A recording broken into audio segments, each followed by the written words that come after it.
Well, God said no. So what now? How do we respond when God says no? Good question, right? Well, that's coming up next on Higher Learning.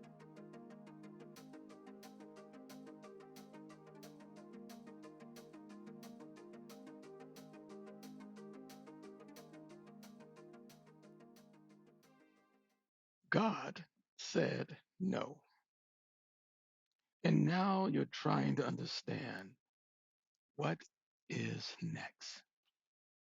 He told us that if we delight ourselves in Him, He will give us the desires of our hearts. However, we fail to realize that our desires must line up with His plan and purpose. David had a desire to build the temple. He looked at his house of cedar, but the ark of God dwells inside tent curtains. And though he had the desire, though he was a man after God's own heart, his desire to build the temple was not part of God's plan. But what happens when God's response causes your heart to ache because he said no to something that you really wanted? What do you do now? Well, I am that person wondering what now after God said no. And yes, my heart aches, but it was in his word where I found how I needed to react to when God says no. Psalm 27:14 tells us, wait in faith on the Lord. Be of good courage, and he will strengthen your heart. Wait, I say, on the Lord.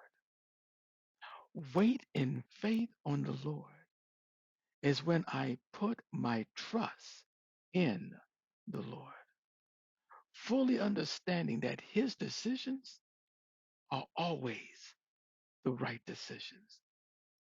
I must rely upon him to guide me exactly where he needs me to be. I must be of good courage because where he is leading me may not be exactly what I had in mind. I must then muster that inner strength. I cannot faint. I cannot be in dismay.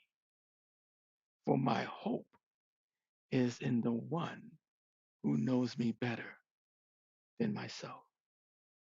And as for my aching heart, he will strengthen it and enable me to perform whatever task he has for me. So he tells me again to wait on him.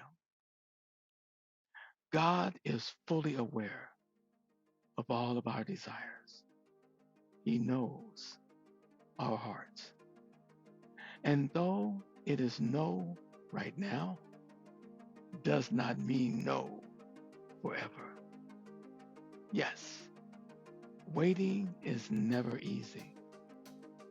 But if the next chapter of your life and mine could possibly be greater than what we could ever expect, then we must wait. We must be of good courage, and he will strengthen our hearts. My brothers and sisters, be blessed.